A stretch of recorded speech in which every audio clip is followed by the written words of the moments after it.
느헤미야 11장 10절 말씀부터 보겠습니다. 10절부터 24절 말씀까지입니다. 느헤미야 11장 10절에서 24절 말씀까지입니다.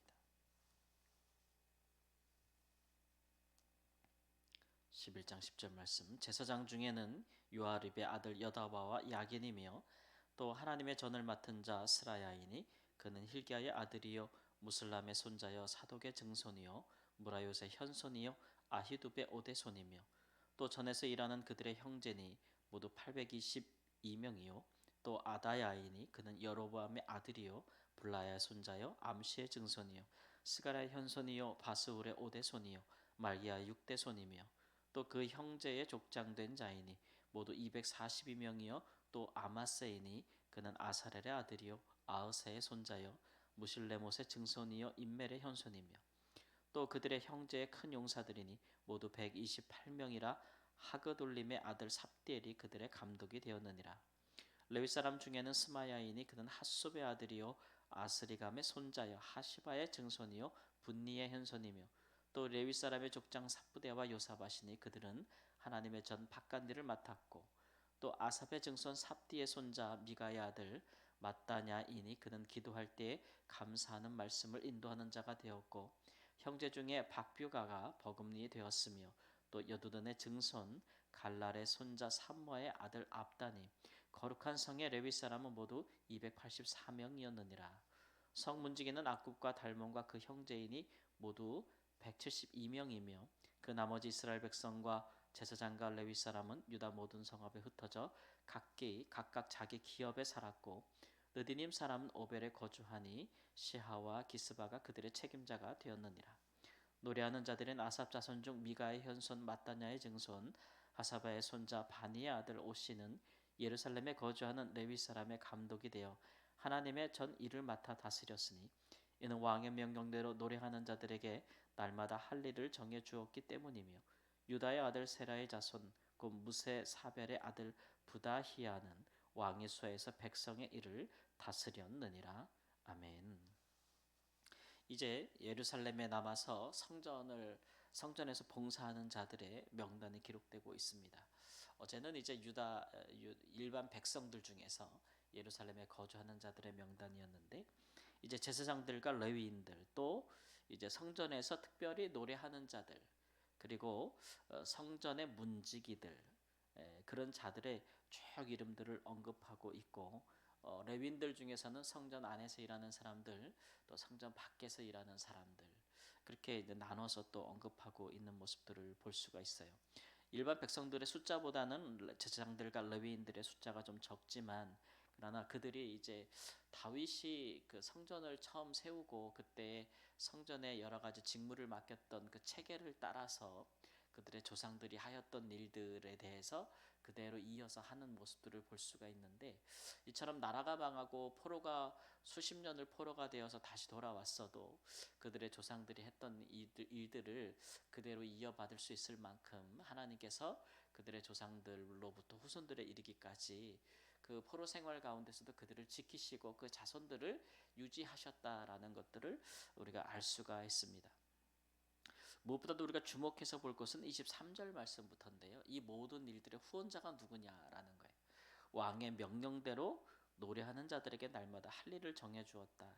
이 할 일을 정해 주었다는 얘기는 보수를 줬다는 얘기예요. 그러니까 성전에서 노래하는 자들 성가대를 위한 그 필요한 것들과 보수를 월급을 줬다는 얘기인데 왕이 이게 누구냐 이 왕이 누구냐 그러면 이스라엘 왕이 아니죠. 지금 이스라엘에 왕이 없을 때 아닙니까? 여전히 페르시아 왕의 지배를 받고 있을 때니까 이방 왕이 이렇게 예루살렘 성전을 재건하는 일을 후원하고 그 필요를 댔고 뭐 성전 공사할 때도 많은 비용을 댔잖아요. 국고에서 뿐만 아니라 성전이 세워지고 난 이후에도 거기에 들어가는 모든 제사에 들어가는 것들도 왕이 지원하기도 했고 심지어는 성전에서 봉사하는 이들의 월급도 챙겨줬다 이런 얘기가 되겠습니다. 뿐만 아니라 유다의 아들 세라의 자손이라고 했는데 본래 유다가 다말에게서 베레스와 세라를 낳잖아요. 그 세라의 자손 중에서 이 부다히아는 왕의 수하에서 백성의 일을 다스렸다는 얘기는 이 부다히야가 페르시아 왕 아래에서 아주 중요한 관리 역할을 맡았다는 얘기죠. 그러니까 관직에 등용되어서 이 사람이 이제 백성, 즉 이스라엘 백성들을 다스리는 일을 맡았다. 어디서 맡았느냐 그러면 페르시아에서 맡았다 이런 얘기예요. 그러니까 이 모든 일들이 이루어지는 것들이 참 어떻게 보면 참 놀랍다라는 생각이 들죠. 왜냐하면 뭐 다윗과 솔로몬 시대와는 확연히 다르지 않습니까? 그때는 이스라엘 중에 왕이 있어서 그 왕이 이스라엘 중에 하나님 주신 막대한 부와 그런 축복을 가지고 성전을 지었고 성전을 유지하지 않았습니까? 이스라엘 백성들이 드린 것으로 유지하고. 근데 지금은 형편이 그렇게 좋지 못해요. 포로에서 돌아온 뒤로 아직 모든 이스라엘 지방에 지금 뭐 이스라엘 백성들이 흩어져 사는 것도 아니지 않습니까? 주로 유다 지파, 유다와 베냐민 지파 백성들이 올라왔고 그들이 예루살렘과 기타 유다 성읍에 흩어져 살면서 그렇게 성전을 유지하기란 매우 형편이 부족했다라는 것을 알 수 있고 여전히 많은 유력한 사람들이 페르시아에 남아 있어서 그들이 이제 역할이 있었다는 거예요. 그래서 그들이 페르시아 왕궁에서 이스라엘 이 유다 백성들 돌아온 자들을 위해서 끊임없이 자기 할 일을 해줬기 때문에 그렇기 때문에 이방 왕이 이렇게 성전을 계속해서 지원하고 또 이 성전에서 레위 사람들이 이스라엘 백성들을 위해서만 기도하는 것이 아니라 지금 그들을 다스리고 있는 페르시아 왕과 또 자손들을 위해서도 기도하도록 그런 체계가 갖추어졌다는 거예요. 이것은 좀 어떻게 보면 후퇴한 걸까요? 이제 굉장히 발전한 걸까요? 우리가 이렇게 생각할 수 있습니다. 모양새로 보면 이스라엘 국가도 왕도 없고 이방 왕이 주는 걸로 먹고 살고 이런 걸로 보면 후퇴한 일이라 여길 수 있지만 그러나 그것은 우리가 이제 너무 팔이 안으로 굽는 시각이고 본래 성전이라는 것이 만인이 기도하는 집으로 하나님께서 허락하신 거 아니겠습니까? 솔로몬이 성전을 봉헌하면서도 이는 만민이 기도하는 집이라 이렇게 이야기를 했잖아요. 그러니까 다윗과 솔로몬 시대는 차이점이 하나님의 백성들이 너무 잘 살고 부귀하고 영화고 형통한 것을 보고 이방인들이 보물을 갖고 오는 것인데 그래서 성전에 바치면서 그 지혜를 들어왔던 모습이었는데 지금은 그 같은 모습은 아니에요.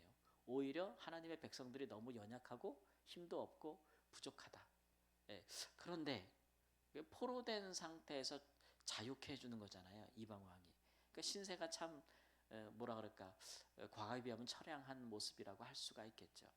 그런데 이방 왕들이 이렇게 하는 것은 하나님의 백성들은 되게 낮아진 상태인데 그러나 이방 왕들이 그것을 통해서 그들이 하나님의 진짜 신은 하나님밖에 없다. 이스라엘의 하나님이 진짜 신이다라는 걸 깨달았기 때문에 그런 거예요. 놀랍죠. 하나님의 백성들은 낮은 상태인데 그러나 그들은 하나님의 높음을 깨닫는다는 것이 참 놀랍습니다. 그러고 보면 하나님의 백성들은 높을 때나 낮을 때나 결국 사람들이 하나님의 영광과 하나님의 높으심을 보는 것은 변함이 없다. 그런 면에서 하나님을 아는 지식과 영광이 온 세상에 가득할 것이라고 했던 선지자의 그 예언은 이루어지고 있다는 것이죠. 우리가 이런 면에서 볼 때 하나님의 나라는 쇠퇴한 적이 없다. 하나님의 나라는 하나님이 통치하시는 나라 아니겠습니까? 그러니까 전에는 이스라엘 왕 중에 하나님이 통치하셨는데 이제는 이방 왕들조차도 하나님이 통치하고 있다라는 것들을 보여주고 있는 것입니다. 그래서 하나님의 백성들은 세상에서 높음으로 잘됨으로 높음으로 하나님을 드러낼 수도 있고 때로는 하나님의 백성들이 아주 세상에서 낮은 자의 모습이라 할지라도 그 섬김을 통해서 오히려 하나님의 영광이 드러날 수도 있다는 거죠. 그러니까 이방에서 이스라엘 백성들이 포로로 잡혀가서 처음에는 망한 것 같았으나 그곳에서도 하나님의 백성으로의 정체성을 지키면서 신앙을 지키면서 살아갈 때에 이방 사람들로부터 인정을 받고 그들 가운데 높임을 받으면서 그들이 믿는 하나님이 살아계시다라는 그런 사람들이 그들을 보면서 하나님 행실을 보면서 하나님께 영광을 돌리는 것입니다. 처음 있는 일도 아니죠. 성경에 보면 요셉도 그러하지 않았습니까?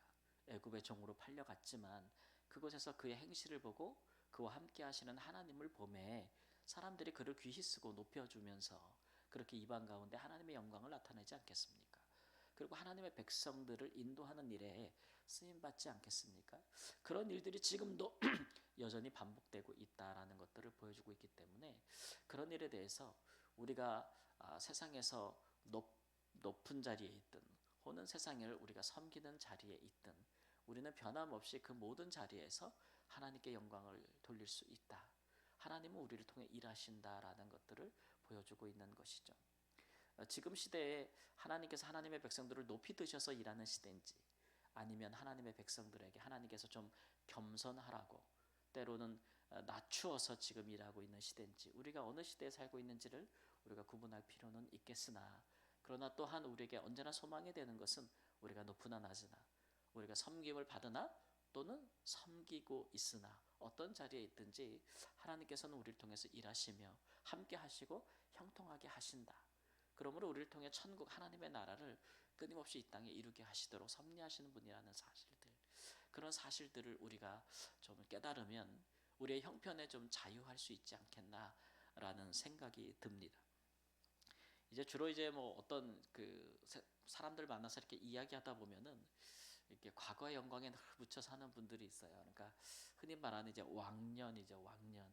그래서 내가 왕년에는 이제 이렇게 잘 나갔는데 내가 지금 이렇게 찌그러져 있다고 굉장히 이제 속상해하면서 인생의 소망 다 잃어버리고 막 그냥 이렇게 막 그렇게 그 한풀이 한탄하면서 인생을 사시는 분들도 꽤 많이 만나봤는데 꼭 믿음이 없는 분들만 그러는 건 아니더라고요. 신앙생활 하시는 분들도 내가 진짜 과거에는 이런 사람이었다고 목사님. 예?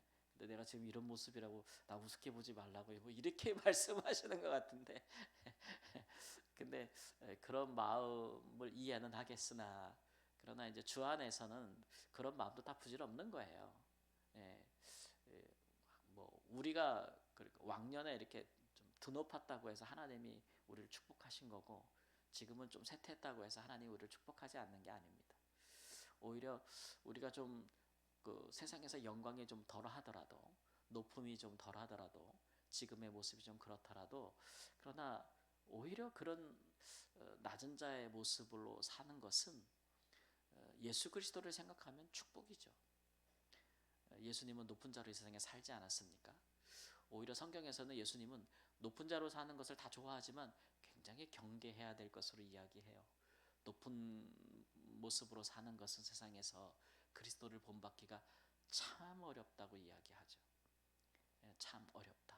얼마나 어려우냐 그러면 낙타가 바늘귀에 들어가는 것만큼 어렵다고 이야기하니까 오히려 하나님께서 세상에서 막 높여주시고 복주시고 은혜를 입게 하신 사람일수록 더 자기를 치고 복종시키지 않으면 타락하기가 더 쉽고 그렇다라는, 그래서 우리가 경건이 유익이 되려면 그런 일들에 이렇게 마음을 두지 않고 높으나 낮으나 하나님께서 우리에게 주신 부르심의 그 자리에서 하나님의 사람으로서의 역할을 잘 감당하는 것이 이 땅에서의 우리의 부르심이라는 사실을 기억하고 모든 형편에 자유하는 은혜가 있기를 우리 주 예수님의 이름으로 축원합니다.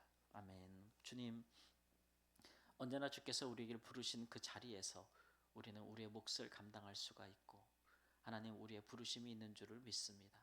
작은 일이어도 큰 일이 아니어도 높은 자리가 아니어도 낮은 자리여도 우리의 부르심에 충성하고 성실하고 신실하고 진실하면 하나님께서 우리를 가장 높이 드사 우리를 축복하시고 우리에게 갚으시며 우리를 천국에서 큰 자로 높여주시는 줄을 믿습니다. 그 같은 충성된 마음을 소유한 자로서 오늘도 하루를 살게 하여 주옵소서. 존귀하신 예수님의 이름으로 기도합니다. 아멘.